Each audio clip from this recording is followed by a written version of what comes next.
Welcome to Daytime Ottawa here on Rogers TV. Today's show is brought to you virtually. A major snowstorm out there. For those of you that did not have to leave the house today, congratulations, because the roads are pretty treacherous out there. So if you do have to leave for any reason, whether it's for work or for shopping or whatnot, just be careful out there and make sure you reduce your speeds. And a big thanks to everybody out there working on clearing our roads here in Ottawa and beyond. Great show for you today. We're going to introduce you to a wonderful author and storyteller on the show. Also tell you about a really amazing walk experience that was inspired by the famous Camino Trail, the Camino de Santiago. So looking forward to that. But we're going to start off talking about resetting your health for 2023. I'm joined by Dr. Kate Rhéaume. Welcome, Kate. Great to have you back. And Kate, I'm going to start this interview with a great quote that you sent along, because I love the philosophy behind this quote, and that is, every year you make a resolution to change yourself. This year, make a resolution to be yourself. Big difference between those two things, right, Kate? Yeah, that's right. It is more like thinking about investing in yourself, and it doesn't have to be a major overhaul of your lifestyle, but incorporating small habits, and that goes a long way. Yeah, let's talk about, something you and I have talked about before on the show, and that is feeding your brain. And sometimes we forget that the things that we put in our bodies affects everything from our internal organs to, our muscles, our skin, and of course our brain. Why is it so important to feed your brain, and how can we do that properly? Well, your brain is kind of a big deal, and it is an energy-hungry organ. It's our most energy-hungry organ.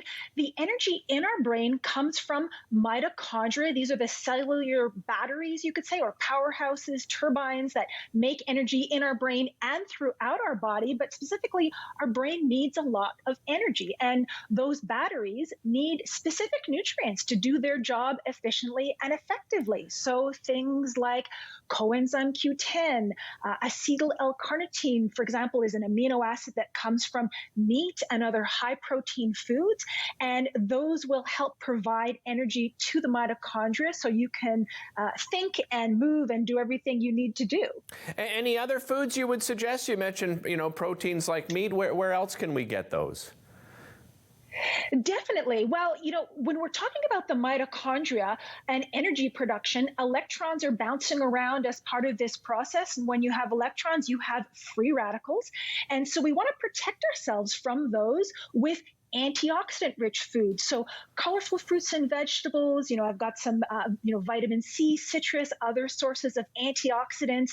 Herbs and spices even are great antioxidants. And all of those will protect us against free radicals, which is important for brain health and overall health. What is it that our brain doesn't like when it comes to food? Like, what should we avoid, Dr. Rhéaume?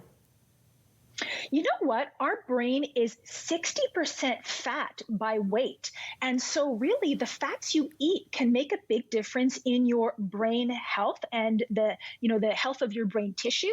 So out with processed vegetable oils like that are high in omega-6 essential fatty acids. These kinds of fats are inflammatory.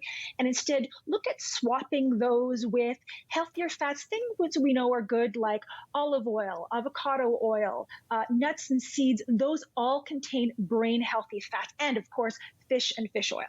Let's talk sleep now. So incredibly important. You and I were talking off camera, and I was saying, how there's so many people out there that take this great sense of pride, and I only need 4 or 5 hours of sleep each night, and I can go all the time.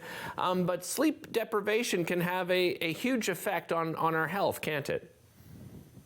It really can. And there are very few people that can actually get by on just a few hours per night for very long and still be healthy. The most of us, we really do need that 8-hour mark, between 7 and 9 hours, depending on the individual. And sleep does so much for us. It's recently been recognized that there's actually essentially a brain cleaning process that happens during our sleep.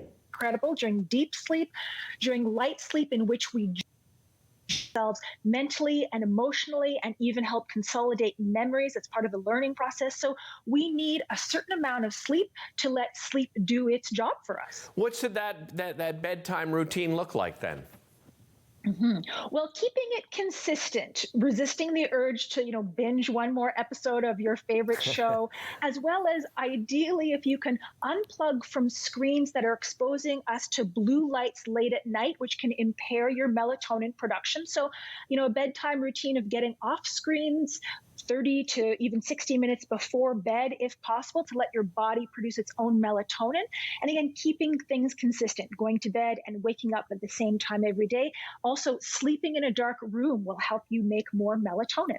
Let's move on to exercise, because I think we all know that exercise is good for us, but I think some people think that they have to go to the gym or run that 15 kilometers a day. It's not necessarily having to do that. It's just having to be active in some way every day, right, Kate?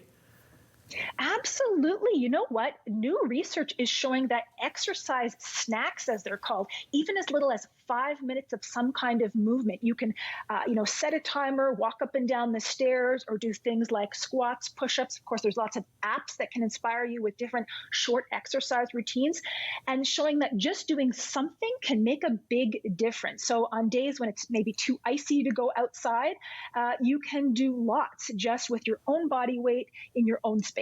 Let's go back to, what we put into our bodies. I think people are going to be really excited to hear that eating more cheese can be good for us, but not just any cheese, right? That's right. Well, this is good news. If you thought, cheese eating was behind you with the holidays being over, absolutely not. Certain types of cheese in particular have been shown to contain vitamin K2, which is a nutrient that can help reduce hardening of the arteries, keep calcium out of places where it shouldn't be in the body, like the arteries, for example. So I've got some brie and Gouda, also cheeses like Jarlsberg, Gruyere. These have been shown to contain vitamin K2, which is a nutrient that can help keep our arteries clear, our bones strong. You can also find it in egg yolks. So yes, I'm saying eat cheese and eggs for heart health as well as bone health. And fermented foods. I think you and I have had this discussion before. We've talked about it on the show previously, but fermented foods, incredibly, incredibly healthy for our bodies, right?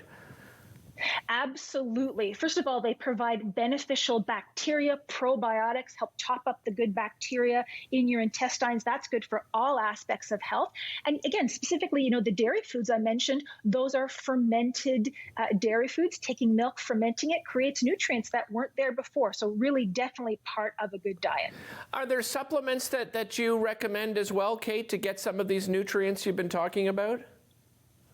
Definitely. If you feel like you're not eating enough cheese, for example, your local health food store will have vitamin K2 in a supplement, as well as, targeted support for even mitochondrial function. You'll find that at your local health food store as well. Kate, always a pleasure having you on the show. Thank you so much for joining us again and helping us reset sort of our health standards for the new year. Really appreciate the time. You're welcome. Take care. All right, you as well. That is Dr. Kate Rhéaume. Coming up after the break, as promised at the top of the show, I mentioned we have a wonderful author and storyteller. She's got a couple of special guests to introduce you to as well.